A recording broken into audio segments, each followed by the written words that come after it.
Hello student, स्वागत है आपका मेरे अर्पण बीए हिंदी क्लासेस चैनल पर। बीए फिफ्थ सेमेस्टर हिंदी का जो आपका फर्स्ट पेपर है, साहित्य शास्त्र और हिंदी आलोचना, उस पेपर के क्वेश्चन मैंने इस वीडियो के अंतर्गत आप लोगों के लिए लिए हैं, जो आपकी परीक्षा के लिए महत्वपूर्ण है। प्रैक्टिकल क्रिटिसिज्म और द मीनिंग ऑफ मीनिंग किसकी रचना है? तो ये IA रिचर्ड्स की रचना है। अगला क्वेश्चन है आपका, अभिव्यंजना सिद्धांत का प्रवर्तक किसे माना जाता है? तो ये क्रोचे को माना जाता है इस सिद्धांत के प्रवर्तक। अगला क्वेश्चन है, छायावादी आलोचकों के नाम लिखिए। तो इसमें जो छायावादी आलोचक हैं वो है बर्थ्सबर्ट और कोलरिज। ये छायावादी आलोचक हैं पाश्चात्य में।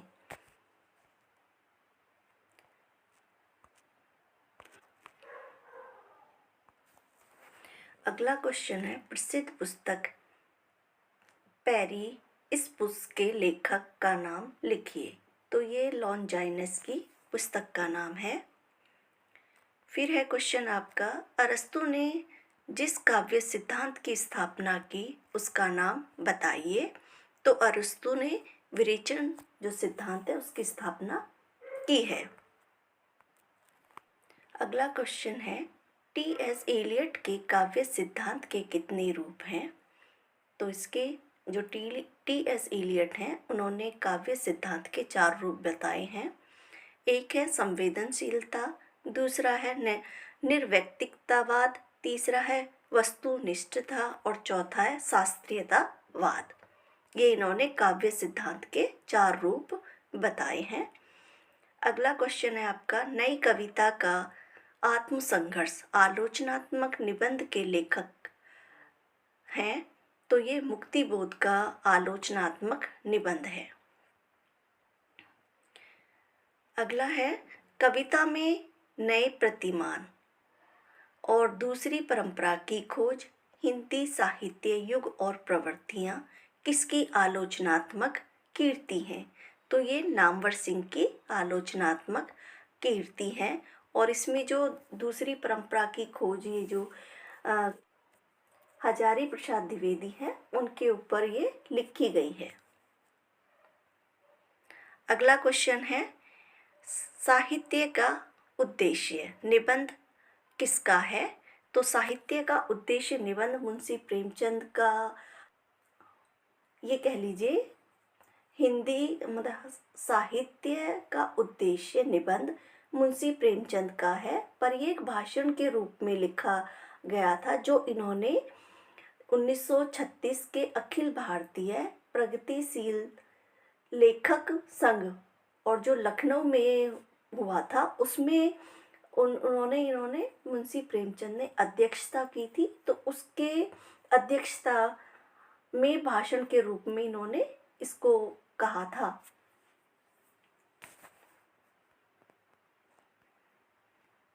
अगला, आचार्य रामचंद्र शुक्ल ने किसे साहित्य का प्रयोजन माना है?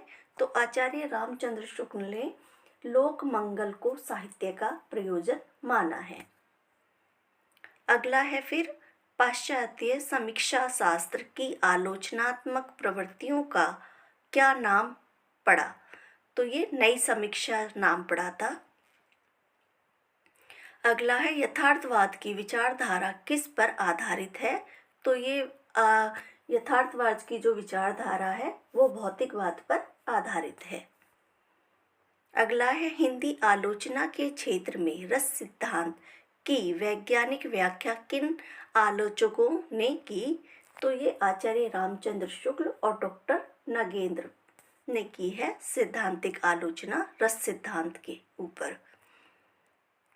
अगला क्वेश्चन है आपका, लॉन्जाइनस ने अपने किस ग्रंथ में औदात्य सिद्धांत की विस्तृत चर्चा की? तो इन्होंने जो लॉन्जाइनस है उन्होंने अपने इनका जो ग्रंथ है ऑन द सप्लाईज में औदात्य सिद्धांत की विस्तृत चर्चा की है। अगला है रूपक के कितने भेद होते हैं, उनके नाम लिखिए। तो रूपक के 10 भेद होते हैं। पहला होता है इसमें नाटक, दूसरा है प्रकरण, तीसरा है भाण, फिर है व्यायोग, फिर है सम आकार, छठा है डिंब और सातवां है इह्य मृग, आठवां है अंक, नौवां है विधि और 10वां है प्रहसन। अगला क्वेश्चन है हिंदी प्रयोगवादी या नई आलोचना के प्रमुख आलोचक कौन हैं। तो इसमें आज्ञ हैं, धर्मवीर भारती हैं और रामस्वरूप चतुर्वेदी हैं। अगला है मनोविश्लेषणवादी समीक्षा के क्षेत्र में कौन कौन उल्लेखनीय हैं। तो इसमें आज्ञ, ईलाचंद जोशी और देवराज उपाध्याय, ये मनोविश्लेषणवादी समीक्षा के क्षेत्र में उल्लेखनीय हैं, महत्वपूर्ण कह सकते हैं, लेखक हैं ये। आचार्य हजारी प्रसाद द्विवेदी के निबंध हैं। तो आचार्य हजारी प्रसाद द्विवेदी के अशोक का फूल है, साहित्य के साथी हैं और सिरस के फूल हैं। इनका विचार और वितर्क भी इनका ही है, कुटज भी इनका है। अगला है कला मूलतः एक आध्यात्मिक क्रिया है। यह कथन किसका है। तो ये क्रोचे का कथन है। अगला है आचार्य रामचंद्र शुक्ल का संबंध किस आलोचना से माना जाता है। तो इनका जो संबंध है आचार्य रामचंद्र शुक्ल का, वो सैद्धांतिक और व्यवहारिक आलोचना से माना जाता है। इन्होंने सैद्धांतिक और व्यवहारिक दोनों ही तरह की आलोचनाएं की हैं और इन्होंने ही सैद्धांतिक और व्यवहारिक आलोचना का जनक भी इन्हीं को माना जाता है। अगला क्वेश्चन है कीर्ति और प्रीति को ही काव्य का प्रयोजन किस आचार्य ने स्वीकार किया। तो ये आचार्य वामन ने कीर्ति और प्रीति को काव्य का प्रयोजन स्वीकार किया है। यहाँ कीर्ति का अर्थ है जो लेखक अपना रचना या ग्रंथ या काव्य लिख रहा है, उससे जो उसे यश की प्राप्ति होती है तो वो कीर्ति हो जाती है। और जो उसने लिखा है काव्य या ग्रंथ या रचना कह लीजिए, उसको जो पढ़ने वाला है, पढ़ने के बाद जो उसे आनंद की प्राप्ति होती है, उसे प्रीति कहा गया है। अगला क्वेश्चन है आधुनिक हिंदी कवियों के काव्य सिद्धांत किसकी रचना है। तो ये डॉक्टर सुरेंद्र चंद्र गुप्त की रचना है। अगला है प्रतिभा को किसने काव्य का प्रमुख हेतु माना है। तो राजशेखर ने प्रतिभा को काव्य का प्रमुख हेतु माना है और इन्होंने प्रतिभा के 2 प्रकार माने हैं। एक तो है गायत्री प्रतिभा, दूसरा है भावित्री प्रतिभा। तो इस तरह से भी क्वेश्चन पूछा जा सकता है कि गायत्री और भावित्री प्रतिभा के ये दो प्रकार किसने माने हैं। तो आचार्य राजशेखर ने माने हैं। अगला है काव्य हेतु किसे कहते हैं। हेतु का अर्थ होता है कारण। तो काव्य हेतु का तात्पर्य उन साधनों या तत्वों से होता है जिनके कारण कवि अपने काव्य रचना का सृजन करता है।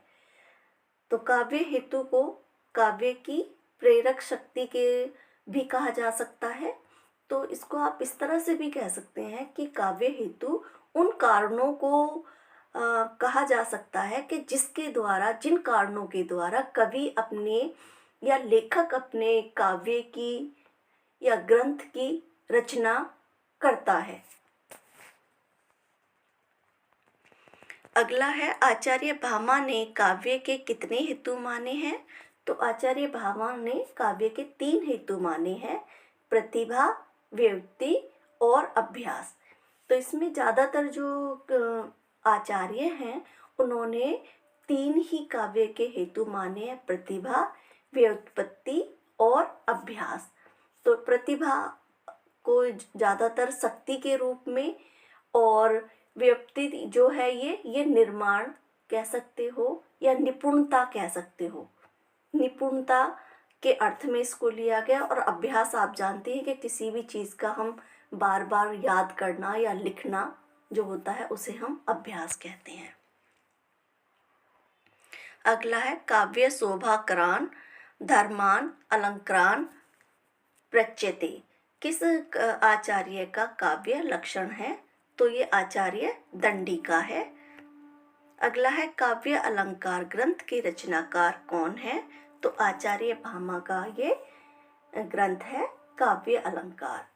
काव्य के कितने स्रोत माने गए हैं? तो काव्य के 3 स्रोत माने गए हैं, प्रेरक, हेतु और प्रयोजन।